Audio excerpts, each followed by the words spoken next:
Hi guys, I'm Adam Wilborn from WhatCulture. And I'm Andy Murray from WhatCulture, and today I'm going to tell you a wacky story about WWE potentially sabotaging AEW's tapings. I'm going to tell you how much money WWE stands to lose as a result of the empty arena shows. I'm going to tell you about the Wednesday night ratings, which were very bad, unfortunately. And I'm going to tell you why you haven't seen Pete Dunne on NXT for a while.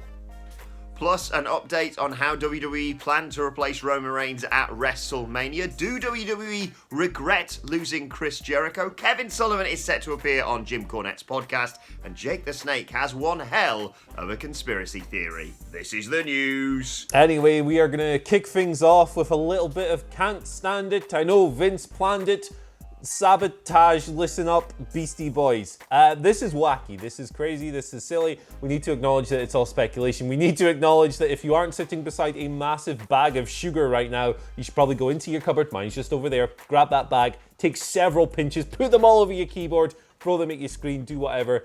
I'll get to the goddamn point. So there's a theory going around that WWE may have sabotaged AEW's TV tapings this week. So going to run through a little play-by-play. Wrestling Inc. reported yesterday that the tapings went down for this week's episode of Dynamite in Norcross, Georgia. They were also, should note, that I got a DM from an anonymous source overnight stating that this was indeed the case, so probably safe knowledge.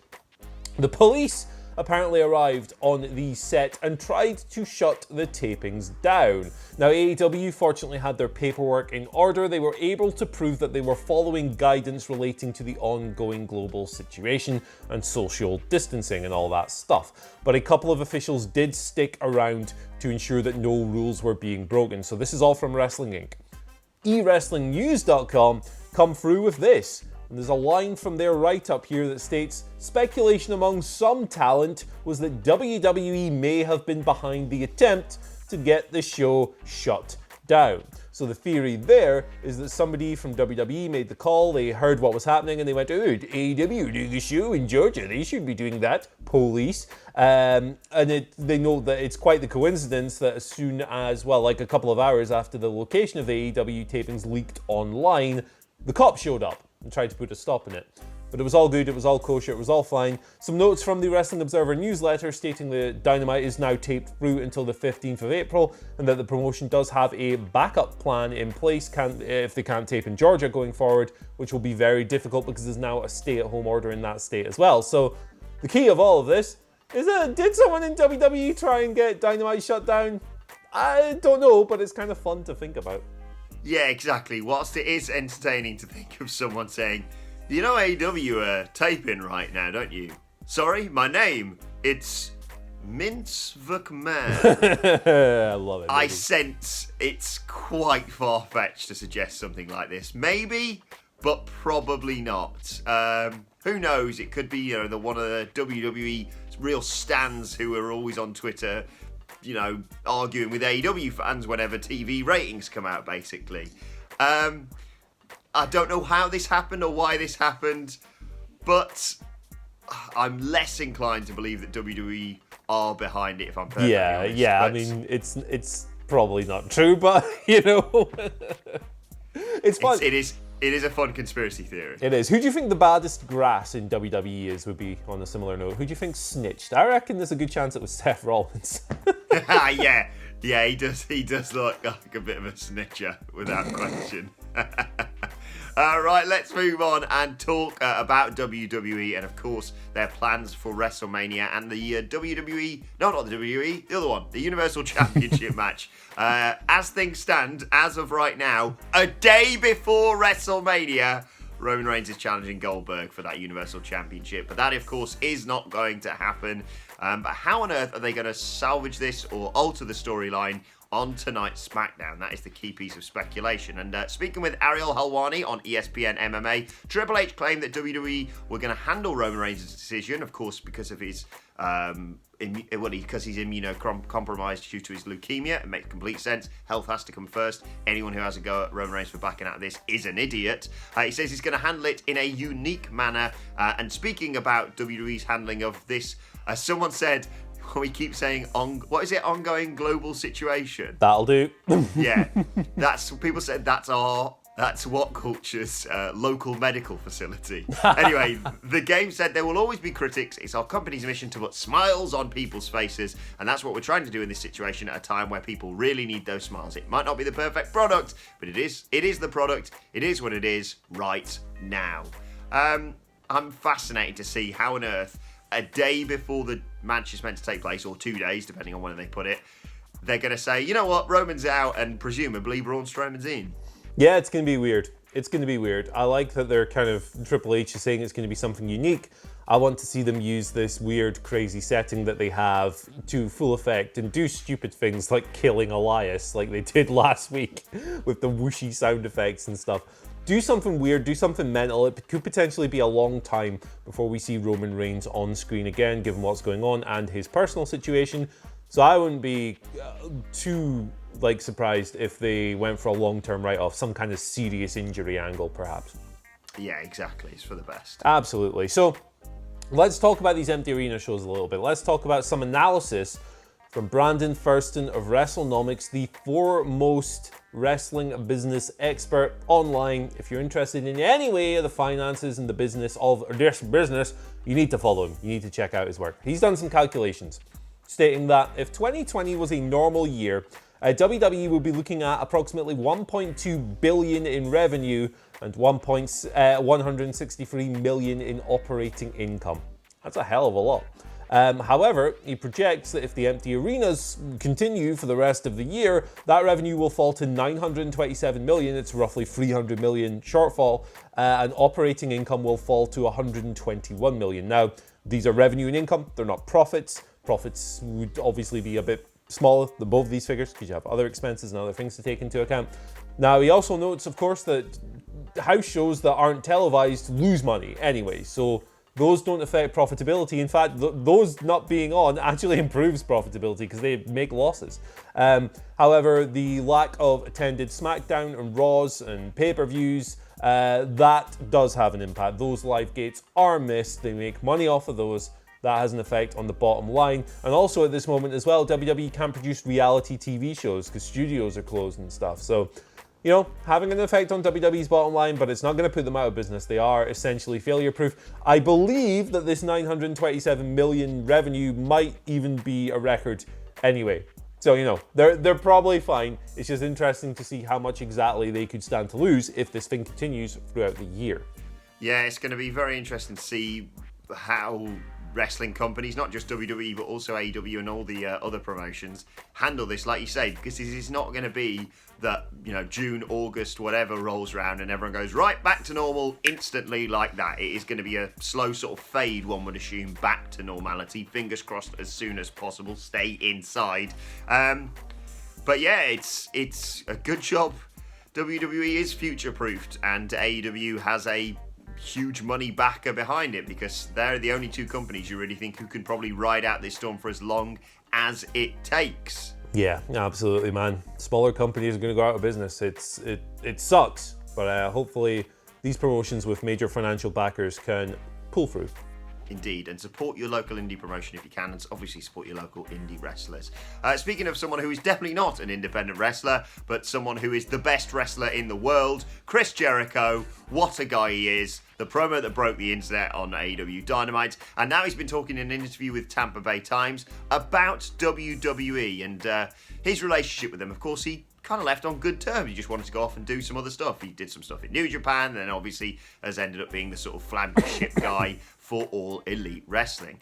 Speaking of WWE, though, Jericho said they'll probably never mention me again. I don't blame them. Why would they promote me in any way, shape, or form when I'm the head of this opposing army, in their opinion, that's stealing money out of their pockets? And talking about Vince McMahon, he talked about gaining his trust and how this may have affected it. He said, he never told me this, but indirectly, I think he regrets losing me because I was one of his generals. He also talks about the fact they probably won't put him into the Hall of Fame as long as he's with All Elite Wrestling. Although he did say, does that bother me? No. I mean, the Sex Pistols didn't show up for theirs, and I've always kind of liked that. I think Vince McMahon probably does regret losing Chris Jericho because, like we said, he's one of the best things about wrestling right now. Yeah, he's one of the best performers in the world, one of the best of all time. He's, AEW's most valuable person from a name value competitor alone, as well as in other ways. He absolutely regrets losing Chris Jericho. Who wouldn't regret losing Chris Jericho? He's awesome. He's incredible. Exactly. Right, shall we speed round? Let's do it, baby. Let's make like Le Mans, that film with Matt Damon. Ratings this week. Boy, these things absolutely sucked. AEW 685k, down 16%, their lowest in 2020. NXT 590k, their second lowest in 2020, is down 12%. 18 to 49 demographic, AEW's on 0.25, down 26%. NXT was down as well to 0.15. What this shows to me is that what you lose in holding these empty arena shows, the lack of appeal of those is greater than the idea that people are just hungry for wrestling because they've got nothing to do. Yeah, in summary, if you thought, oh, maybe more people will watch wrestling now they're just stuck inside. Nope. Right, let's talk about another really good podcast that's not quite as good as What Culture Wrestling. Search for them wherever you get your podcasts from. That is the Jim Cornette Experience podcast. And a special guest who's going to be showing up on the April 10th episode. That is Kevin Sullivan. Of course, he was implicated in the Chris Benoit Dark Side of the Ring episodes that we saw over the recent weeks. Well worth checking out those, by the way. Apparently, he's going to appear on Jim Cornette's podcast and explain why he didn't participate in the documentary, as well as recalling his relationship with Nancy Benoit. That sounds like it's going to be well worth a listen. Yeah, of course, with Kevin Sullivan, it's often said that the man booked his own divorce, so there's going to be loads of stuff to unpack there. It should be a great listen. Pete Dunne hasn't been on NXT TV for a while, and you can probably figure out why, right? There's some stuff going on in various places around this goddamn planet. Either way, there's a write-up in this week's Wrestling Observer newsletter that says Pete Dunne is stuck in the UK. Now, flights back and forth from the UK to the US are banned at the moment. He can't get over. He can't get to America to continue his program. Him and Matt Riddle are being set up to face Malcolm Bivens' new tag team, those massive men that have been invading the show as of late. So, nothing we didn't necessarily know already, but we have confirmation now. Yeah, no great surprise there. 2 multiplied by 10 plus 1, Pete Dunne. Right, let's talk about Jake the Snake Roberts. He's been talking in an interview with Flip Descript, talking about Vince McMahon sending him to rehab and his theory that the psychotherapist was reporting back to his boss. He said, McMahon was having me analysed every goddamn day I was there. Talk about rules, brother. I thought between the doctor-patient thing was supposed to be sacred. Well, evidently it wasn't, because this man was reporting back to McMahon. He wanted to see how I ticked so he could deal with me and play me. He learned a lot about me. Interesting theory. Not sure whether I buy it or not, but with it being Vince McMahon, who knows? Yeah, Jake's been talking a lot lately. I love Jake, but... Okay, let's move on to Twitter questions very quickly. At WhatCulture WWE, of course, if you want to get in touch with us. First question today comes from Hieronymus Brock, hope I got that right, who says, howdy, WCPW question. If WCPW were still here and a new World Cup were happening, those were the days, what 4 wrestlers from AEW NXT Indies would you add? Mine are Killer Cross, Kenta, Jon Moxley, and Kota Ibushi. Oh my god, alright, I'll go Rey Fenix for Mexico.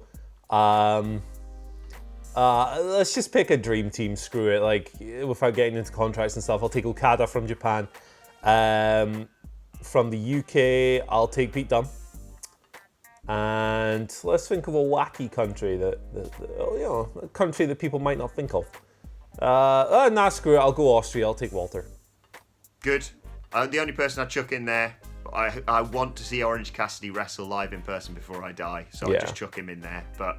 I mean, we got Ospreay in the actual World Cup. The final between him and Kushida is actually, if you're stuck with someone to watch and you're bored, well worth watching, because those two create absolute bloody magic in there. Yes, they do. Second question today comes from Austin Wolf, who says, with reports of Gronkowski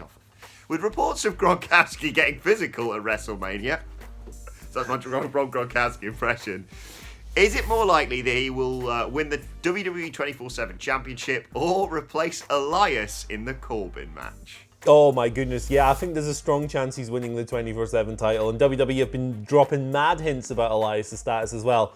Having a match, like a proper match, not a 24/7 title match, feels like a stretch. Obviously, we don't know how far along he is in his training, but yeah, he's going to win the 24/7 title at some point. How will that jibe with I almost called him Mosley, with Mojo, of course, who was his best friend but a former champion. Could have a freeway feud with Riddick Moss. I'm sure that would get the ratings up. Or, picture this, Andy Murray, right? You make them into a tag team, Mojo Rawley, Rob Gronkowski, the Arseholes. I mean... Just a thought. They're just arseholes, aren't they? They're just dicks. They're just fannies, yeah. I wouldn't hang out with them. Yeah, exactly. They wouldn't hang out with me either, to be fair. But...